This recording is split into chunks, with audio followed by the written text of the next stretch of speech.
Donc, bonjour tout le monde, bienvenue à l'EBCRS.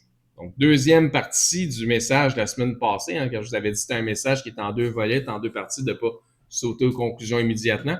On va répondre à quelques questions qu'il y avait aussi la semaine passée à travers justement cette deuxième partie. Donc, c'est la raison qu'on en fait, qu'on va jusqu'à une deuxième partie, c'est vraiment pour pas laisser de trous dans la compréhension des choses de ce qu'on a annoncé la semaine passée. Donc, le titre du message, eh bien, c'est le même que la semaine passée, mais deuxième partie. Donc, c'est repentance et conversion, deuxième partie, donc la partie finale sur cette série.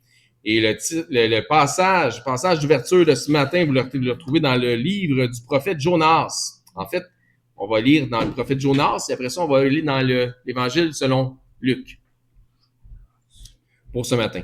Jonas, chapitre 3.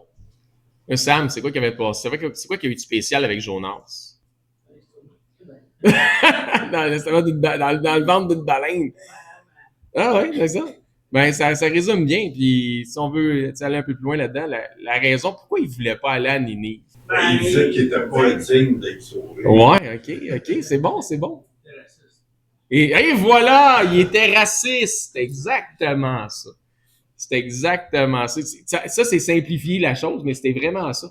Il était raciste. Il savait très bien que s'il prêchait un message de repentance, puis si le peuple était pour se repentir, que Dieu allait leur accorder la grâce. Puis il voulait pas que Dieu accorde la grâce. Il voulait leur destruction. Mais c'est c'est quelque chose, hein? Il a fait le prix des sermons, puis ils ont déconverti. Le plus court de tous les sermons ever de repentance, la plus grande conversion ever. Puis quand tu regardes Jérémie, lui s'est fait aller à la trappe sur la repentance, à outrance, puis justement, c'est le terme du sujet, de changer d'idée, de croire à Dieu, en fait. Eh bien, lui, il y a eu zéro conversion, où on n'en voit pas, en fait, concernant le livre de Jérémie. C'est spécial. Hein? C'est comme ça. Ben, ça nous parle de la disposition du cœur des gens, en fait. Imagine-toi. Jonas 3, verset 3. La parole de l'Éternel fut adressée à Jonas une seconde fois en ces mots. Lève-toi, va à Ninive, la grande ville, et proclame-y la publication que je t'ordonne. Et Jonas se leva et alla à Ninive selon la parole de l'Éternel. Or, Ninive était une très grande ville de 3 jours de marche. Jonas fit d'abord dans la ville une journée de marche. Il criait et disait, « Encore 40 jours et Ninive est détruite. » C'est ça le message. OK. Les gens de Ninive crurent à Dieu. Ils publièrent un jeûne et se revêtirent de sacs depuis le plus grand jusqu'au plus petit. Donc, remarquez qu'ils ont cru à Dieu. Parce qu'on va voir quelque chose qui est écrit dans Luc, qui réfère à lorsqu'ils ont cru à Dieu. Sautons au verset 10. Et Dieu vit qu'ils agissaient ainsi et qu'ils revenaient de leur mauvaise voie. Alors Dieu se repentit. Encore une fois, le message repentance et conversion, deuxième partie. Et alors Dieu se repentit du mal qu'il avait résolu de leur faire et il ne le fit pas. Allons dans Luc. Luc 11, 31. La reine du Midi se lèvera au jour du jugement avec les hommes de cette génération et les condamnera, parce qu'elle vint des extrémités de la terre pour entendre la sagesse de Salomon. Et voici, il y a ici plus que Salomon. Les hommes de Ninive, ce qu'on vient de lire dans Jonas, se lèveront au jour du jugement avec cette génération et la condamneront parce qu'ils se, repentirent. Comment? À la prédication de Jonas. Donc, comment ils se sont repentis? En revenant de leur mauvaise voie, en changeant d'idée, en changeant leur voie. C'est ça qui a manifesté leur repentance. Et voici, il y a ici plus que Jonas. OK. Lors de notre dernière étude, on a parlé abondamment du sujet de la repentance. C'était pas mal le thème. Puis la définition biblique dans le cadre du salut, ce que ça représente selon la définition biblique dans le cadre du salut, le terme repentance, repentir, etc. Donc, j'expliquais qu'il y a des gens qui, consciemment ou non, prêchent un autre évangile, une sorte de salut par les œuvres en disant ce qui suit. les gens doivent se repentir comme étape numéro 1 et croire en Jésus, étape numéro 2. Quand en fait, se repentir dans le contexte salutaire, dans le contexte du salut, signifie croire, c'est-à-dire avoir la foi en Jésus. Il n'y a pas de ménage, comme j'avais expliqué, à faire avant que Jésus fasse le ménage. Comme j'avais dit aussi, c'est si faut que tu te repentes avant de mettre ta foi. Hein? C'est comme si tu fais le ménage avant que la femme de ménage en passe. Il y a quelque chose qui ne marche pas dans cette idée-là, dans cette définition-là. C'est la foi en Jésus-Christ qui nous purifie, qui nous justifie, qui nous lave de toutes nos iniquités. Donc, c'est comme ça que le ménage s'opère, par la foi, par le moyen de la foi. Comme je l'ai mentionné lors de notre étude, il y a toujours un petit Joe orgueilleux qui va écouter ton message, qui va t'évaluer à travers un message de plus ou moins 40 minutes, puis qui croit que tu n'as pas considéré telle ou telle écriture parce qu'il est convaincu que faut que tu en fasses une œuvre, on dirait, avant d'être sauvé ou quelque chose de même. C'est bizarre, ça. En tout cas, c'est weird, mais t'en as tout le temps un, quelque part, qui pense que tu n'as pas considéré tel ou tel passage des Écritures. Mais je vous dis, il n'y a aucun passage d'Écriture, aucun, qui manifeste contextuellement que quelqu'un doit faire une œuvre quelconque avant d'être sauvé et ou afin d'être sauvé. Il n'y a aucun. Il n'y en a pas. C'est comme pour les gens de Ninive. Ils ont cru et jeûné, et non pas ils ont jeûné afin d'évaluer s'ils étaient pour croire.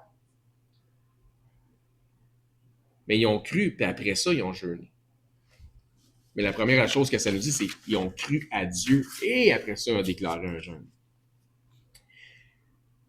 Il n'y a aucun passage, comme dans zéro, qui contextuellement parle de repentance, de la repentance, et l'exprime comme étant une œuvre salutaire liée au fait d'arrêter de pécher dans l'ensemble de ce que les péchés représentent, ou d'amender notre vie de pécheur avant de venir à Christ.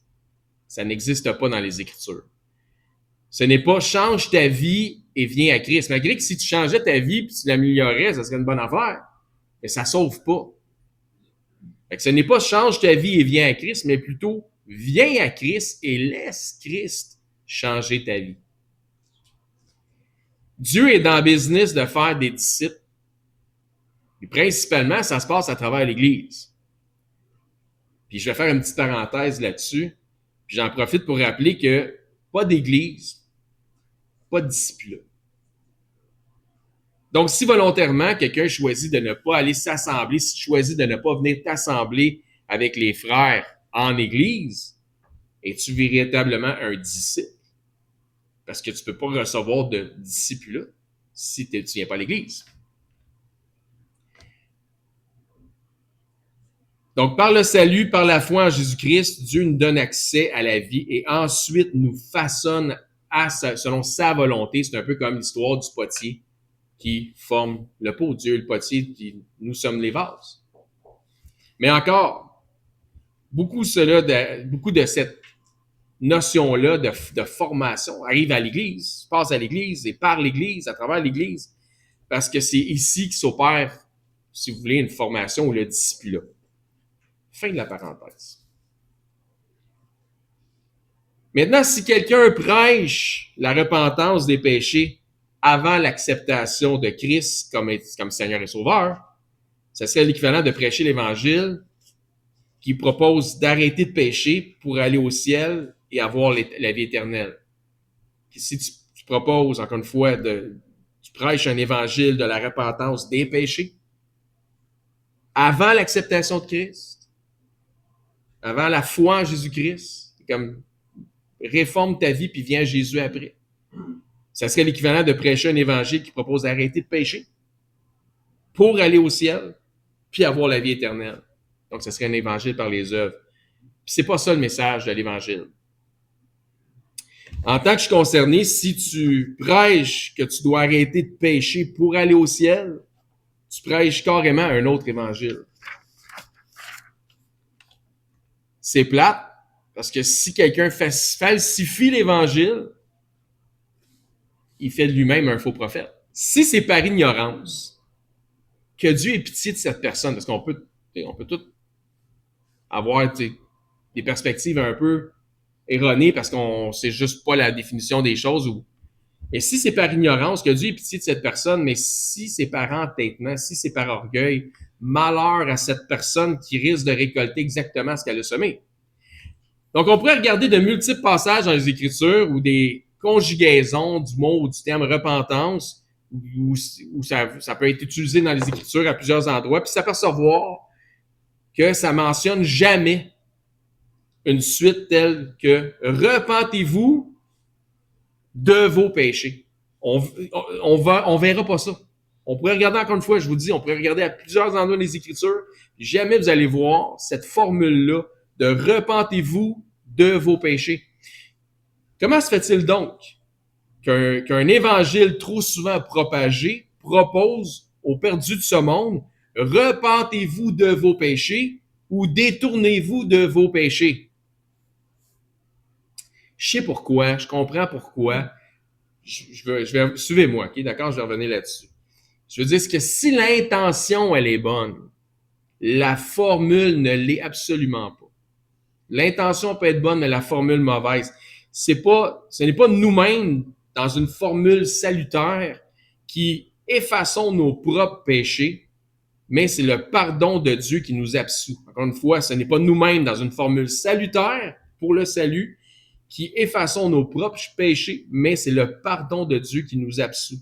Certainement, le concept de la repentance dans les Écritures, il est là, mais la formule est trop souvent utilisée par des soi-disant chrétiens. La formule qui est utilisée, trop souvent utilisée, j'essaie de mettre mes idées claires. Ce que je veux dire, c'est que le concept de la repentance dans les Écritures, il est certainement là. Mais la formule trop souvent utilisée par des soi-disant chrétiens, probablement des chrétiens, en est une où ils ajoutent 3 mots qui ne riment pas avec le message de l'Évangile. Donc, la formule où il ajoute 3 mots qui ne riment pas avec le message de l'Évangile, et voici ces 3 mots, de vos péchés. De vos péchés. Ça, c'est pas dans les Écritures. Vous pouvez tourner dans Matthieu chapitre 3 si vous voulez. Donc, il n'y a rien de tel que repentez-vous de vos péchés dans le concept de l'évangélisation pour le salut des âmes. Je répète ça, il n'y a rien de tel que repentez-vous de vos péchés, les 3 mots ajoutés qui ne devraient pas l'être, dans le concept de l'évangélisation pour le salut des âmes. Encore une fois, si l'intention est bonne, la formule ne l'est pas. Ce n'est pas une question de sémantique, puisque les mots peuvent et pourraient faire la différence, doivent faire la différence. Les mots font la différence. Dans Matthieu 3, 2, Jean le Baptiste prêche et dit « Repentez-vous car le royaume des cieux est proche. » C'est ce qui est écrit. Il dit pas « Repentez-vous de vos péchés car le royaume de Dieu est proche. » Il dit « Repentez-vous. » Donc, le de vos péchés, vous le trouverez pas. C'est pas là. Comment ça qu'on prêche ça si c'est pas là? Repentez-vous car le royaume de Dieu est proche. Dans le chapitre suivant, chapitre 4, Jésus reprend le flambeau. Donc, faites tourner au chapitre 4. Il reprend le flambeau en prêchant le même message que Jean le Baptiste, son cousin, dans Matthieu 4, 17. Dès ce moment, Jésus commença à prêcher et à dire « Quoi? Repentez-vous, car le royaume des cieux est proche. » Est-ce qu'il a dit, encore une fois, « Repentez-vous de vos péchés, car le royaume de Dieu est proche? » Non, parce que le de vos péchés n'existe pas. Ce n'est pas une formule appropriée. Et c'est constant comme ça à travers les autres évangiles et à travers le livre d'Actes des Apôtres aussi. Ça ne dit jamais « Repentez-vous de vos péchés ». Ainsi donc, le thème de la repentance ne devrait pas être mystique ou profondément théologique. Puis c'est même étonnant qu'on passe 2 dimanches sur le même sujet. Parce que c'est simplement un terme, un mot, un verbe qui propose une suite ou une condition. Étant un mot parfois selon les contextes, ça peut être relié au péché. Donc, selon les contextes, parfois ça peut être relié au péché. Mais dans d'autres cas, comme c'est un mot, un verbe, dans d'autres cas, ça ne l'est absolument pas. C'est pas relié à ça. Et c'est bizarre que dans la chrétienté au sens large, on a l'impression que le mot repentir ou rependre, se repentir, ou tout ce qui a rapport avec la conjugaison du verbe repentir, ça a tout le temps rapport avec le péché. Enfin, c'est pas vrai. Dans certains cas, la connotation est négative. Dans d'autres fois, ben, c'est positif. C'est simplement un mot qui sert à transmettre une idée. Si ça dit, par exemple, vous allez m'aider? Si ça dit, par exemple, « Et l'Éternel se repentit du mal qu'il avait déclaré vouloir faire à son peuple », comme que ça nous dit dans Exode 32, 14. Ou comme qui s'est passé, qu'on a vu concernant Ninive, lorsqu'il a dit dans notre texte d'ouverture, Dieu se repentit du mal qu'il avait résolu de leur faire. La question, c'est est-ce que le verbe repentir ici, pour celui qui se repent, inclut la notion du péché? Ben non, pourquoi? C'est Dieu. C'est Dieu. Donc, le terme repentir ou la conjugaison du verbe repentir ne corrobore absolument pas, ne s'accorde absolument pas avec la notion du péché. Donc, la réponse, c'est non. Merci beaucoup. Donc l'autre question, est-ce que la connotation, elle est positive ou elle est négative? Ben, elle est positive pour le peuple. Parce que sinon, ben, c'était la destruction, hein, l'autre option. Ça allait pas bien. God, parfait. Encore une fois, c'est simplement un mot et c'est le contexte qui va déterminer comment s'applique le verbe. C'est le contexte qui est important. C'est un verbe au même titre de courir, prendre, sentir. Puis dans la chrétienté, le verbe repentir ne devrait pas être automatiquement être associé au péché comme on vient de le voir. Est-ce que ça fait du sens à date? Au moins 8 sur 10? Merci. Maintenant, j'espère que je vais me rendre jusqu'à 10 d'ici la fin du message. Maintenant, sans tomber dans comme j'ai dit tantôt, dans de la sémantique, dans un enseignement ou un message ou une prédication comme maintenant, que ce soit moi, que ce soit quelqu'un d'autre, un frère qui enseigne, est-ce qu'un enseignant peut utiliser le verbe repentir, parlant, exemple, ben, le peuple des Hébreux dans telle époque, avec Moïse, ou j'invente là, OK? Ont refusé de se repentir. Est-ce qu'ils pourraient utiliser ce terme-là pendant qu'ils prêchent?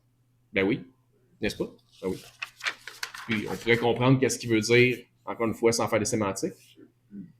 Parce que dans bien, puis pas sans devenir pointilleux, dire ah, t'as utilisé le terme repentir, là, tu bien utilisé. Parce que dans bien des cas, le terme va s'appliquer différemment. Encore une fois, selon les contextes. Mais souvent, ça va, quand on lit les Écritures, le terme repentir, c'est que ça s'applique différemment aux croyants ou à ceux qui devraient l'être, des croyants, versus ceux qui sont perdus. Faites tourner dans Actes, chapitre 2, si vous voulez. On pourrait carrément demander à un frère ou à une sœur de se repentir de tel ou tel péché. Ça serait correct, là, de dire à quelqu'un, repens-toi de tel ou tel péché. Dans ce cas, ça serait une exhortation concernant un péché précis. Est-ce que vous me suivez? Parfait. Je sais qu'on se comprend. Comme dans Actes des Apôtres, par exemple. Je vais vous donner un exemple. Pierre prêche aux Juifs de Jérusalem et aux touristes qui étaient là, dans Actes chapitre 2, Actes chapitre 2, 37. Après avoir entendu ce discours, ils eurent le cœur vivement touché, hein, comme les gens de Ninive.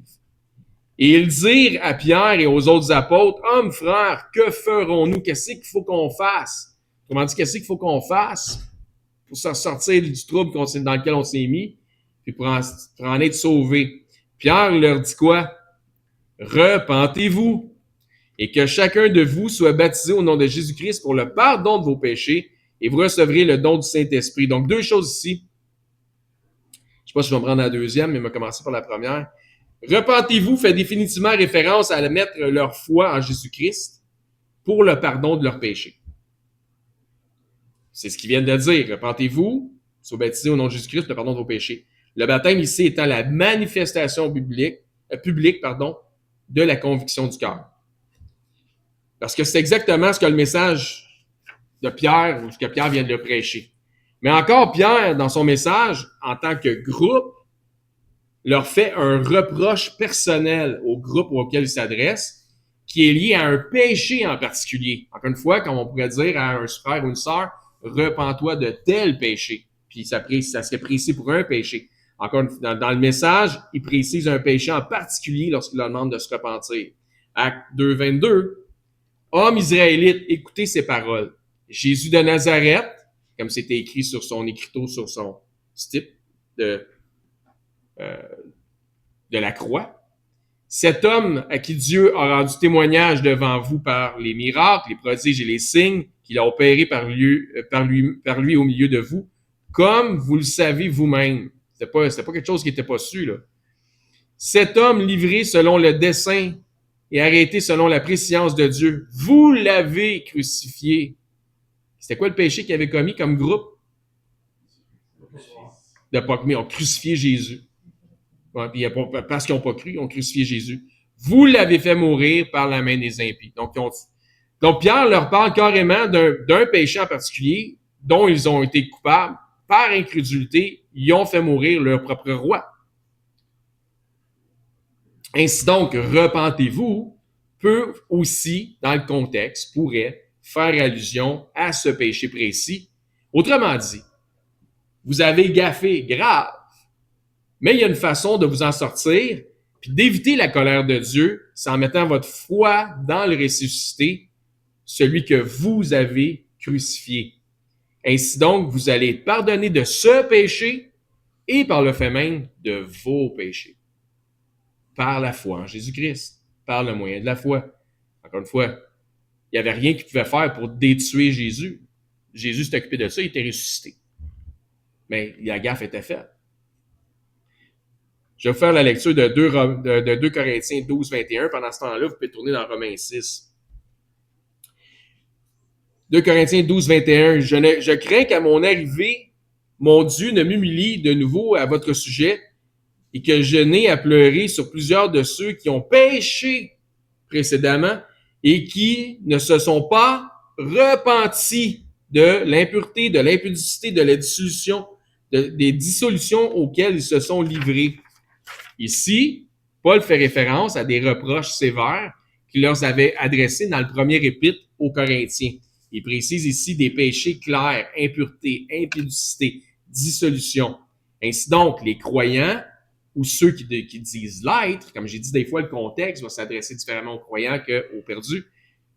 Ainsi donc, les croyants ou ceux qui disent l'être ont à se repentir dans ce contexte de leurs péchés. Mais le sens n'est pas salutaire car il s'agit d'individus qui sont déjà supposés avoir manifesté la foi en Jésus-Christ. Ce qui était définitivement sauvé, ça c'est une autre histoire. Mais grosso modo, ou s'il était dans une forme d'apostasie, je ne pourrais pas vous dire. Donc, si vous croyez en la grâce de Dieu, celle-ci ne vous donne pas la liberté de commettre des péchés ou de vivre dans le péché. Encore une fois, si vous croyez en la grâce de Dieu, celle-ci, la grâce de Dieu, ne nous donne pas la liberté de commettre des péchés ou de vivre dans le péché. Romains 6, verset 1. Que dirons-nous donc? Demeurions-nous dans le péché afin que la grâce abonde? Puis c'est drôle parce que souvent, ce que je suis en train de vous enseigner là, c'est notre position. Souvent, puisqu'on enseigne aussi qu'une fois sauvé, toujours sauvé, puis on va en parler aujourd'hui dans ce message, souvent ceux qui nous reprochent d'enseigner ça, de croire qu'on ne peut pas perdre le salut, parce que c'est ce qu'on croit, on ne peut pas perdre le salut. Tu ne peux pas perdre ton salut, c'est impossible. Ben, ils enseignent que ce que nous autres, on enseigne dans le fond, c'est comme si on donnait une carte blanche à tout le monde pour pécher après avoir été sauvé, mais c'est tellement pas ce qu'on enseigne, mais c'est tellement mal nous représenter, mal nous connaître que de dire ça. Donc, si vous croyez en la grâce de Dieu, comme je dis, ça ne donne pas une carte blanche pour pécher. Que dirons-nous donc? Demeurions-nous dans le péché afin que la grâce abonde? Loin de là. Nous qui sommes morts au péché, comment vivrions-nous encore dans le péché? Hein, c'est un peu le problème qu'on observe avec ceux de Corinthe qui donnaient l'impression que la grâce était une carte blanche pour le péché. Dans un Corinthien, c'est ça les reproches qui sont faits. Hey, c'est pas parce que c'est pas vous avez la grâce en Jésus-Christ que vous pouvez faire n'importe quoi. Là. Paul, il n'en revenait pas là, de la nature des péchés même qui étaient commis dans ce qu'on appelait une église de croyants. Aussi dans Apocalypse chapitre 2, je fais la lecture, chapitre 2, verset 5. Souviens-toi donc d'où tu es tombé, repens-toi et pratique tes premières œuvres, sinon je viendrai à toi et j'ôterai ton chandelier de sa place, à moins que tu ne te repentes. Donc, dans le contexte ici, le terme repentance pointe vers un péché précis envers un croyant et le Seigneur lui demande de retourner, de faire un virage en U, un peu comme l'image qu'on a vue ce matin. En ce qui concerne celui qui est déjà sauvé, quand on l'exhorte à se repentir de son ou de ses péchés,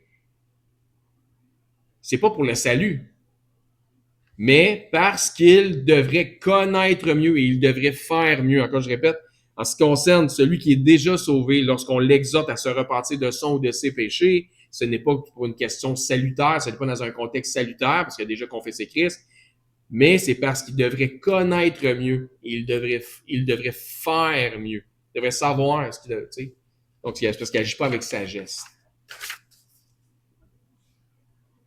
C'est d'une manière pratique pour un croyant que la repentance s'exprime en vertu des péchés précis. Mais pas pour une personne qui ne s'est pas convertie à Christ.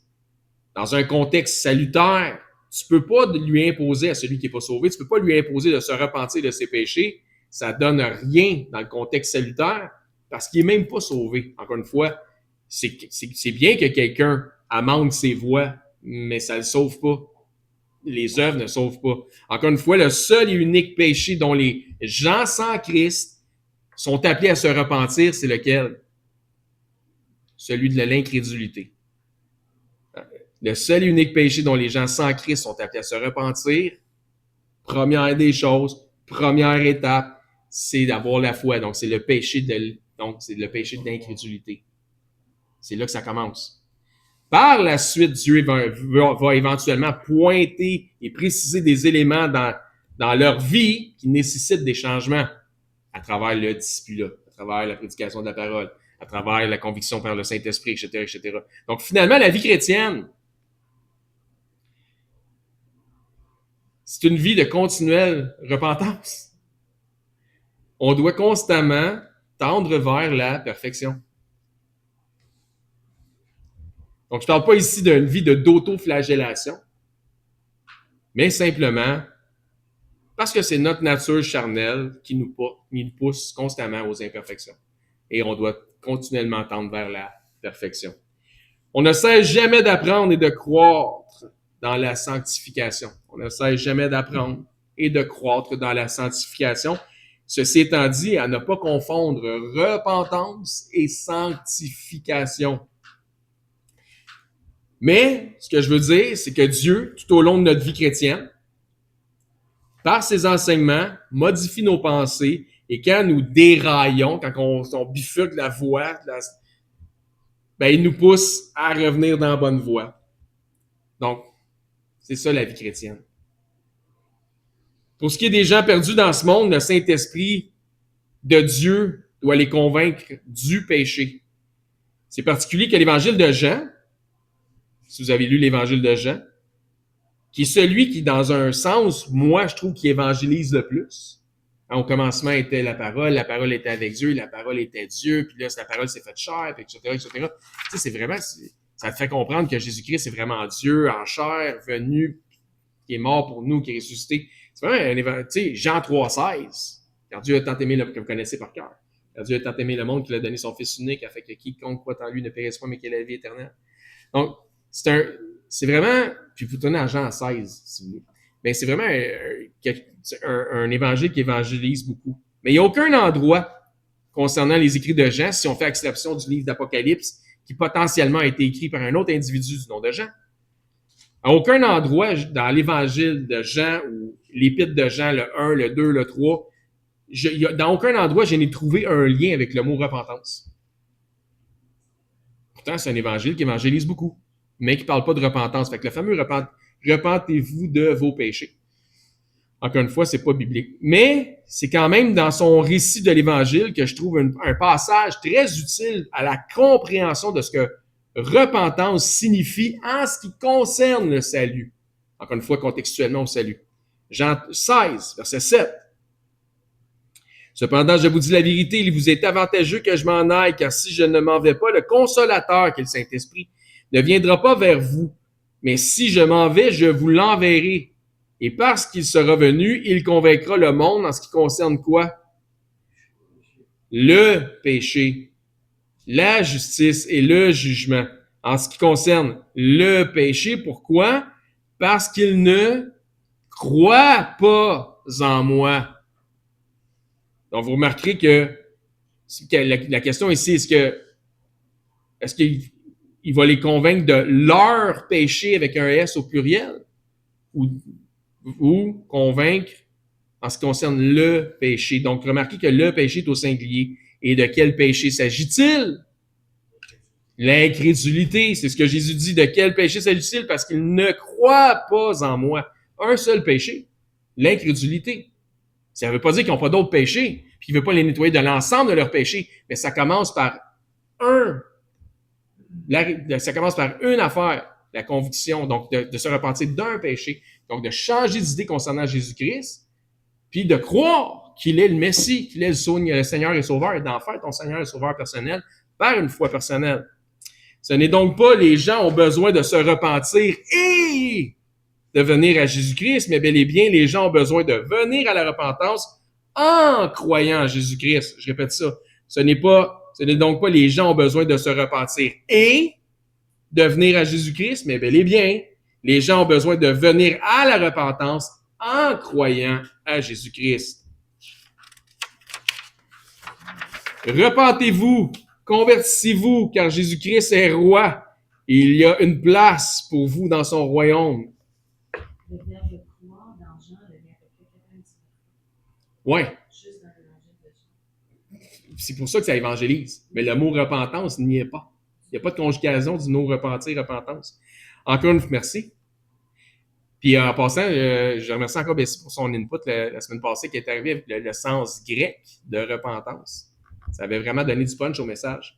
Encore une fois, se repentir veut dire reconsidérer, penser différemment, changer d'idée, ajuster nos pensées à une révélation qu'on a reçue. Hein, c'est un paradigme, là, fait comme, OK, puis là, il faut que je change mes voies parce que je pensais ça, je me rends compte que j'ai eu tort toute ma vie, puis j'accepte, puis je change, puis je confirme, puis je vais de l'avant avec la vérité. Parce que vous connaîtrez la vérité vous affranchirez, vous rendrez libre, tandis que le mensonge vous garde prisonnier, captif. Donc, reconsidérer, penser différemment, changer d'idée, ajuster nos pensées à une nouvelle révélation, une révélation qu'on a reçue, ça inclut le fait que l'on admet, qu'on reconnaît, que l'on change notre point de vue concernant un sujet. Donc, tu peux toute ta vie entendre parler de Jésus puis jamais y croire, parce que c'était pas vrai ces histoires-là, puis je crois pas à ça, puis à un moment donné, faire comme c'est-tu quoi? Ça fait du sens, cette histoire-là. Puis éventuellement, croire, mettre ta foi en Jésus-Christ, mais en faire ton Seigneur et Sauveur personnel, même si tu as craché sur le nom de Jésus toute ta vie. Puis, à ce moment-là, tu vas recevoir le salut par la grâce. À cause que tu as eu la foi, dans le moyen de la foi. Donc, c'est comme quand tu embarques sa balance, puis que tu te dis, ouh, hé, elle doit être brisée. Il va falloir que je change mon alimentation, là. Il y a quelque chose qu'il faut que je fasse. Ben là, tu te repens du fast-food vers une alimentation qui est plus saine parce que tu as reconnu qu'il y a un problème qui n'est pas la balance. Puis tu te tournes vers les solutions. La solution. Fini la poutine. Ainsi donc, contextuellement, la repentance est essentielle pour le salut, mais non pas la repentance de nos péchés.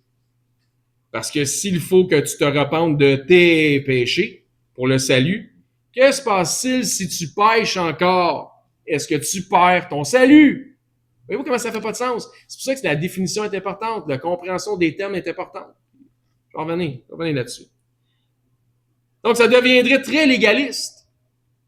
Parce qu'il faudrait plus jamais pécher de notre vie.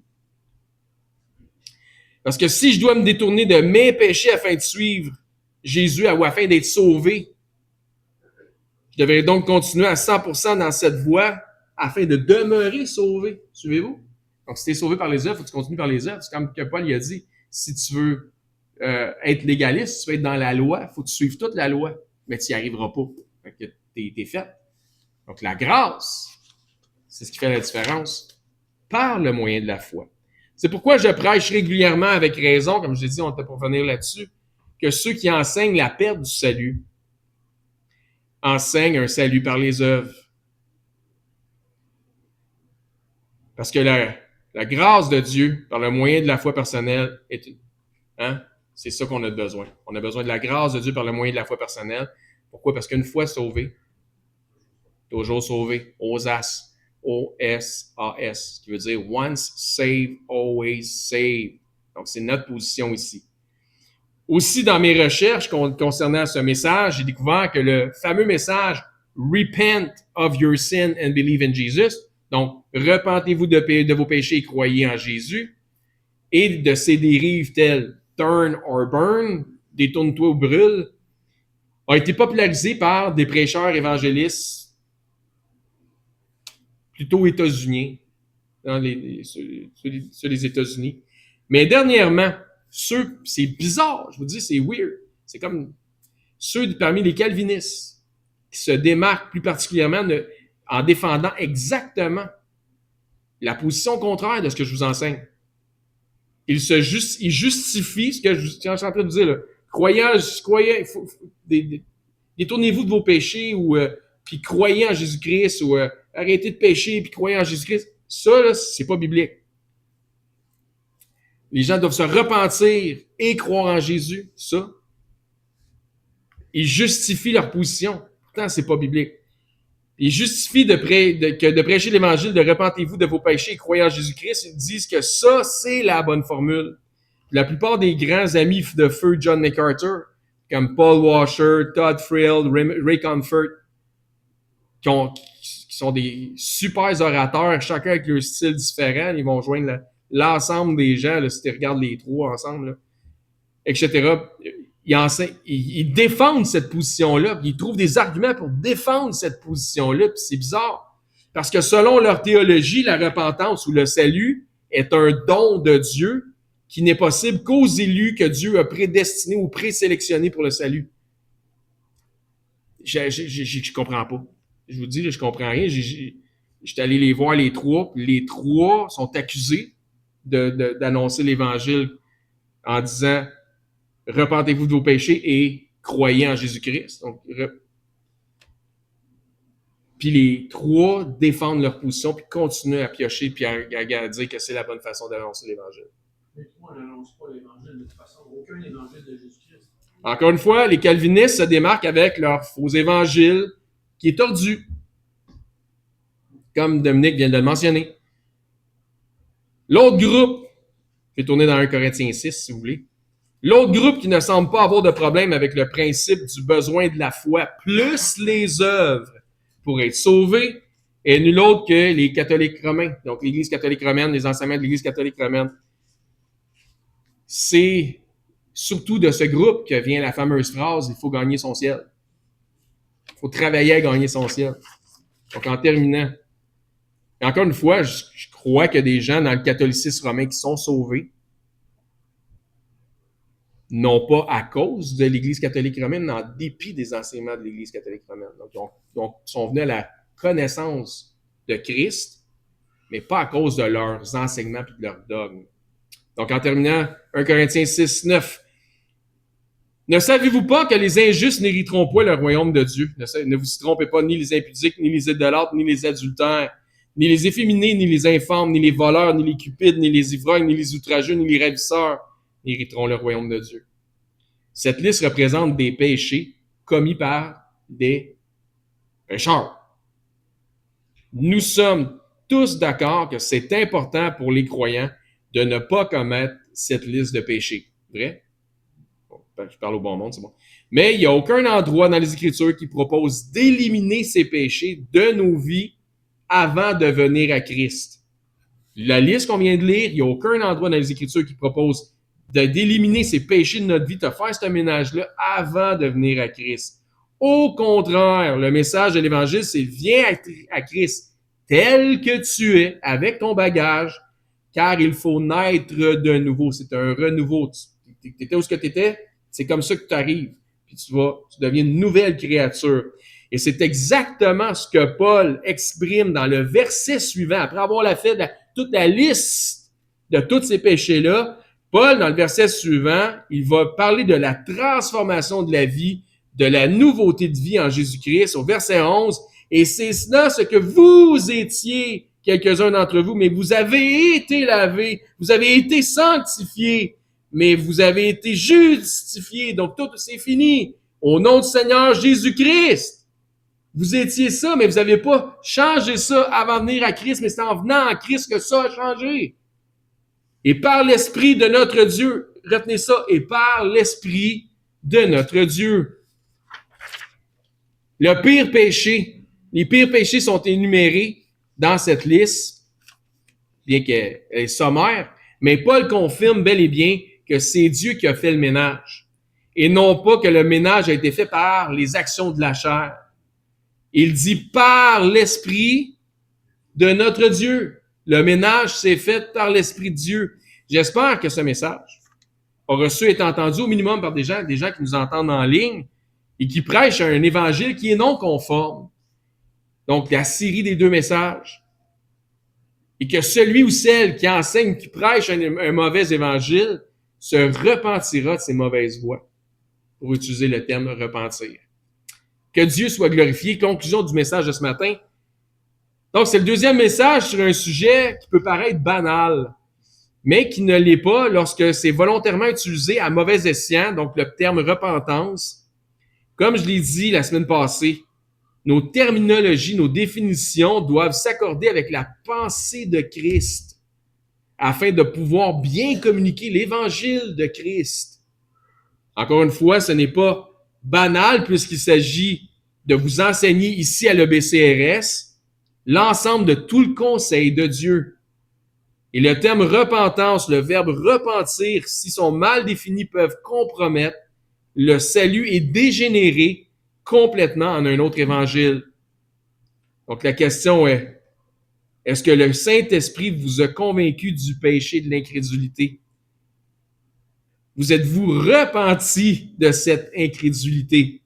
Autrement dit, avez-vous mis votre foi en l'évangile de Jésus-Christ pour l'assurance du salut de votre âme afin d'être certain de passer votre éternité en présence de Dieu et non pas éloigné de Dieu? Si oui, eh bien, amen et gloire à Dieu. Vous êtes sauvés. Sinon, sachez que Dieu veut vous donner la vie éternelle. Et pour l'obtenir, il s'agit d'avoir la foi.